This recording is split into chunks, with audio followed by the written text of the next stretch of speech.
জেৰেঙা সমষ্টিৰ লখিমপুৰ চৰচাপৰি অঞ্চলত ইতিমধ্যে আমি বহুতো চৰচাপৰি অঞ্চল ঘৰে ঘৰে যাই আমি পৰিভ্ৰমণ কৰিলোঁ। আজি বানৰ কবলত পৰি বহুতো মানুহ একেবাৰে দুৰ্গম অৱস্থাত পৰিছে। আমি ইতিমধ্যে লখিমপুৰ চৰত চাপৰি অঞ্চলত এটা দৰিদ্ৰ ঘৰত আমি আহি উপস্থিত হৈছোঁ। ইতিমধ্যে আমি সেইজন ব্যক্তিৰ পৰা মতামত ল'বলৈ বিচাৰিছোঁ। আপোনালোকৰ ইয়াতে কিমান দিন ধৰি বানপানী হৈ আছে? এক সপ্তাহ। আজি প্ৰায় এসপ্তাহ ধৰি মানে বানপানী হৈ আছে। এই ক্ষেত্ৰত কোনো ধৰণৰ আপোনালোকে চৰকাৰৰ তৰফৰ পৰা কোনো সাহায্য পাইছিল নেকি? কোনো ধৰণৰ আপোনালোকে ৰিলিফো পাইছিল নেকি? আপোনালোকে যে ইয়াতে মানে থাকে যে আমি দেখিবলৈ পাইছোঁ আপোনালোকে একদম যথেষ্ট মানে দৰিদ্ৰ ঘৰৰ মানুহ। আপোনালোকৰ জীৱিকা কি, মানে কি কৰি আপোনালোকে মানে কোনো উপায় নাই? আপোনালোকে যে আমি দেখিবলৈ পাইছোঁ একেবাৰে দৰিদ্ৰ ঘৰৰ মানুহ। ইয়াতে যদি বেমাৰ আজাৰ হয় তেনেহ'লে আপোনালোকে মেডিকেললৈ ক'লৈ যায়?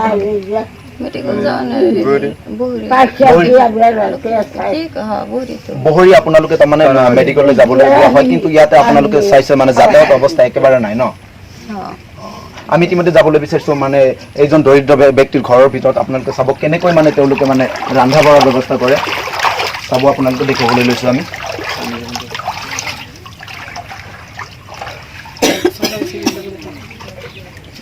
কোনো ধৰণৰ মানে চৰকাৰৰ পৰা মানে তেওঁলোকক ৰন্ধন গেছো মানে দিয়া নাই। ইতিমধ্যে আমাৰ ওচৰত মানে ব্যক্ত কৰিছে। আপোনালোকক কোনো চৰকাৰৰ পৰা মানে গেছ দিছিল নেকি? যাবলৈ বিচাৰিছোঁ আমাৰ অইন এজন ব্যক্তিৰ ওচৰত মানে আমাৰ চৰ এৰিয়া মানে পৰিভ্ৰমণ কৰিলে ইতিমধ্যে আমাৰ ওচৰত আছে মানে এজন যুৱক মাননীয় কালামালী, তেখেতে মানে বহুতো মানে চৰচাপৰি অঞ্চল মানে ইতিমধ্যে মানে পৰিভ্ৰমণ কৰিলে। আপুনি যে আজি মোটামুটি 4-5টা মানে চৰচাপৰি অঞ্চল পৰিভ্ৰমণ কৰিলে, এই ক্ষেত্ৰত আপুনি কি দেখিলে আৰু কি ক'ব বিচাৰিছে এই ক্ষেত্ৰত? সঁচাকৈ খুব দুখৰ বিষয় যে আজি বাস্তৱত যিখিনি দেখা পালোঁ যে এই চৰাঞ্চলৰ এলেকাদিন যিমানখিনি মানুহ আচলতে ইয়াত বসবাস কৰি আছে, ইয়াতকৈ যেন পৃথিৱীত ক'তো দুখৰ পৰিৱেশ মই এতিয়ালৈকে দেখা পোৱা নাই। যে মানুহৰ যি মৌলিক প্ৰয়োজন স্বাস্থ্য, বস্ত্ৰ, বাসস্থান বা সেই মৌলিক প্ৰয়োজনখিনি তেওঁলোকে পোৱাত ব্যৰ্থ হৈছে। গতিকে সঁচাকৈ দুখ লগা এটা ছবি। কিন্তু আজি এই উদ্দেশ্যে আমি আচলতে ইয়াত আহিছোঁ যে মানুহখিনিয়ে যে বানপানীৰ কবলত আচলতে কেনেকৈ জীৱন নিৰ্বাহ কৰিছে সেই বস্তুখিনি বাস্তৱত চোৱাৰ কাৰণে আৰু চাই পেলাই নিজকে বহুত দুখ অনুভৱ কৰিছোঁ। আৰু লগতে আমি এইখিনি বিচাৰিছোঁ যে যাতে চৰকাৰে আচলতে ইয়াৰ সঠিক পদক্ষেপ লয়। ইতিমধ্যে আপোনালোকে মানে দেখিবলৈ পালে যে বহুতো মানে চৰচাপৰি অঞ্চল মানে পৰিভ্ৰমণ কৰিলে, এতিয়ালৈকে চৰকাৰৰ পৰা কোনো ধৰণৰ মানে সাহায্য প্ৰদান কৰা নাই। এই ক্ষেত্ৰত আপুনি চৰকাৰক কি লেহেম গতি কৰি আছে বুলি আপুনি ভাবে নেকি? নিশ্চয় এইটো সঁচা কথাই, কাৰণ এই কামখিনি আচলতে চৰকাৰৰ সাধাৰণ মানুহে কৰিবলগীয়া একো নাই। গতিকে মই আহ্বান জনাম এইটোৰ জৰিয়তে যে এই মানুহখিনি যিহেতু ভাৰতীয় নাগৰিক, গতিকে চৰকাৰৰ দায়িত্ব হ'ল এই মানুহখিনিক নিৰাপত্তা দিয়াটো। গতিকে এই ক্ষেত্ৰত চৰকাৰ যথেষ্ট পৰিমাণে ব্যৰ্থ হৈছে বুলি স্বীকাৰ কৰিব লাগিব। কাৰণ এই পৰিৱেশ চোৱাৰ আগতে হয়তো আমিও বিশ্বাস কৰা নাছিলোঁ, কিন্তু আজি বাস্তৱত ঘৰে ঘৰে যিমান মানুহখিনিক লগ পালোঁ, সঁচাকৈ দুখ লগা ছবি এটা, যিটো আমাৰ অসমৰ কাৰণে দুৰ্ভাগ্যজনক। গতিকে মই ভাবোঁ যিমান সোনকালে পাৰে চৰকাৰে আচলতে এই মানুহখিনিক উপযুক্ত নিৰাপত্তা দিব লাগে আৰু তেওঁলোকৰ দৈনন্দিন জীৱনত যিখিনি প্ৰয়োজনীয় সা সামগ্ৰীৰ পৰা আৰম্ভ কৰি বাসস্থানলৈকে গোটেইখিনি যোগান ধৰাৰ কাৰণে চৰকাৰে ব্যৱস্থা ল'ব লাগে। ইয়াতে চাওক আপোনালোকে দেখিবলৈ পাইছে প্ৰায় এইটো ঘৰতে মানে জুই নজ্বলা অৱস্থাত হৈ পৰিছে। এই ঘৰত আপোনালোকে চাইছে কোনো ধৰণৰ ৰন্ধন গেছ নাই, লাইটৰ ব্যৱস্থা নাই। এওঁলোকে মানে কেনেকুৱা মানে দৰিদ্ৰ পৰিয়ালত থাকে, মানে একেবাৰে দুৰ্গম অৱস্থা। এই ক্ষেত্ৰত মানে এইটো ঘৰৰ কাৰণে কি কি সুবিধা হ'লে আপোনাৰ মতে মানে প্ৰযোজ্য হ'ব বুলি আপুনি ভাবে? নিশ্চয়কৈ চৰকাৰে আজিকালি বহুত সুবিধা দিছে। গতিকে ঘৰৰ পৰা আৰম্ভ কৰি লেট্ৰিনলৈকে বা ৰেচন কাৰ্ডৰ বা BPL কাৰ্ডৰ জৰিয়তে যিমানখিনি আঁচনি আচলতে এই মানুহখিনিৰ, এই দৰিদ্ৰ মানুহখিনিৰ কাৰণে সেই আঁচনিবিলাক ৰূপণ কৰা হয়।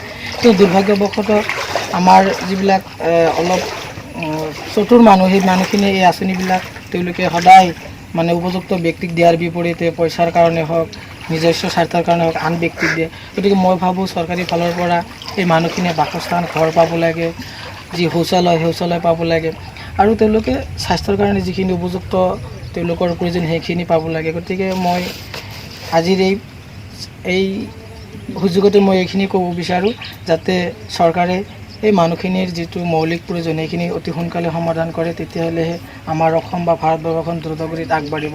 আৰু এই মানুহখিনি খুব সহজ সৰল কথা পাতিলোঁ, বহুত মানুহৰ লগত কথা পাতিলোঁ, আচলতে নিজে একো কৰিব নোৱাৰিও যদিও দুখখিনিৰ সমভাগী হৈছোঁ। গতিকে আজিৰ এই দিনটোৰ জৰিয়তে মই এইটোও ক'ব বিচাৰোঁ যে আমি যিহেতু সকলোৱে সুখত থাকিব বিচাৰোঁ বা দেশখন খুব দ্ৰুতগতিত উন্নত কৰিব বিচাৰোঁ, গতিকে এই দৰিদ্ৰপন কেতিয়াও আগবাঢ়ি যাব নোৱাৰে। গতিকে আজিৰ এই পৰিৱেশটো যিহেতু মই এইটোৱে ক'ব বিচাৰোঁ যে সমাজবাদত আচলতে সকলো মানুহৰ সৰ্বাংগীন উন্নতি হ'ব লাগে। মই এইখিনি আশাবাদী যে সোনকালে হ'ব বুলি। আপোনালোকেতো আমি ইতিমধ্যে দেখিবলৈ পাইছোঁ প্ৰায় আপোনালোকে 20জনীয়া সমদল আজি ওলাই আহিছে চৰ এৰিয়া মানে যিবোৰ মানে চৰ্চাপৰি অঞ্চল আছে দৰিদ্ৰ মানুহৰ যিবোৰ বানৰ কবলত পৰি মানে টকবকাই আছে আপোনালোকে ইতিমধ্যে দেখিবলৈ পাইছে যে গৰাখহনীয়াৰ সমস্যা তাৰপিছত বানৰ কবল বহুতো আপোনালোকে সমস্যা মানে দেখিবলৈ পালে। আপোনালোকে মানে কোন চৰ পৰিভ্ৰমণ কৰিলে? আমি আচলতে 3খনমান চৰ পৰিভ্ৰমণ কৰিলোঁ। আচলতে চৰত আহি চৰখিনিৰ নামখিনি আচলতে মনতো তেনেকৈ নাথাকে। লক্ষীপুৰ চৰ জিতমত এতিয়া য'ত উপস্থিত আছোঁ আমি, তাৰপিছত মৰ্চাকান্দি, আকৌ মহস্কটি বুলি এখন চৰ আছে, সেই ঠাইখিনি ভ্ৰমণ কৰিলোঁ আৰু সকলোৰে খুব দুখ লগা ছবি দেখা পালোঁ। গতিকে মই ভাবোঁ যে এই মানুহখিনিৰ আচলতে এই বানপানীৰ সময়ত সৰু সৰু কেঁচুৱাবিলাক কি অৱস্থাত আছে, তেওঁলোকৰ স্বাস্থ্যৰ কথা আছে, খাদ্যৰ কথা আছে, সঁচাকৈ খুব দুখ লগা ছবি। গতিকে মই আহ্বান জনাম যে আমাৰ প্ৰতিনিধিসকলে আচলতে এই ঠাইখিনি পৰিভ্ৰমণ কৰিব লাগে। তেতিয়া নিজেও এটা বাস্তৱতে এই ছবিবোৰ দেখা পাব যে মানুহখিনি আচলতে নামতহে মানুহে আছে আৰু তেওঁলোকে জীৱ জন্তুতকৈ খুব নিষ্মানৰ জীৱনবিলাক অতিবাহিত কৰি আছে। গতিকে মই ভাবোঁ এইখিনি সঁচাকৈ আমি ইতিমধ্যে আমি ধন্যবাদ জ্ঞাপন কৰিছোঁ মাননীয় কালামালিক। মানে এই কাৰণে তেওঁলোকক মানে ধন্যবাদ জ্ঞাপন কৰিছোঁ। তেওঁলোকে প্ৰায় আজি 20জনীয়া সমদলে 5 ষ্টাৰ ক্লাব এণ্ড লাইব্ৰেৰীৰ উদ্যোগত তেওঁলোকে আহি চৰ পৰিভ্ৰমণ কৰিলে আৰু তেওঁলোকে মানে উপায়ুক্ত তথা সোণোৱাল চৰকাৰক মানে এটাই অনুৰোধ জনালে যে তাত যাতে অনতি পলমে তেওঁলোকৰ চৰচাপৰীয়া অঞ্চলৰ যিবোৰ সমস্যা আছে এই সমস্যা সমাধান দি মানে তেওঁলোকে সকলোকে মানে অসমবাসীৰ ৰাইজক মানে সুখী কৰে যেন সকলো বস্তু একেলগে আগবাঢ়ি নিব লাগিব। আমি ইয়াতে পৰিৱেশটো মানে কিছুমান দেখুৱাবলৈ লৈছোঁ। আমি ভিডিঅ' জাৰ্ণালিষ্ট কালামালিক আমি ইতিমধ্যে ভিডিঅ' কিছুমান মানে দৃশ্য দেখুৱাবলৈ আমি আৰু এটা মানে কণমানি শিশুৰ ওচৰত যাবলৈ বিচাৰিছোঁ। ইয়াতে তুমি কোন ক্লাছত পঢ়া? কিমান? মুকুলত পঢ়া। তুমি স্কুলত কেনেকৈ যোৱা? তোমাৰতো স্কুলত আজি প্ৰায় 1 মাহ ধৰি প্ৰায় যোৱা হোৱা নাই ন?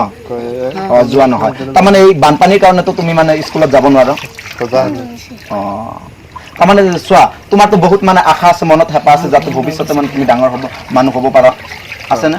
নিশ্চয় আছে। চাওক এইবোৰ মানে কণমানি শিশুহঁতৰ মানে বহুত বুকুত আশা বান্ধি তেওঁলোকে মানে ভৱিষ্যতে মানে নিজকে শিক্ষিত কৰি নিজৰ সমস্যা যাতে নিজে সমাধান কৰিব পাৰে সেইবোৰ নিজৰ আশা বান্ধি তেওঁলোকে আছে। কিন্তু আজিৰ এই চৰচাপৰীয়া অঞ্চলৰ কাৰণে তেওঁলোকে আগবাঢ়িব পৰা নাই।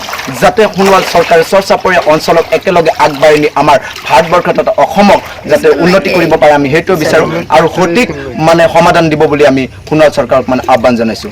Bureau' report YT 365।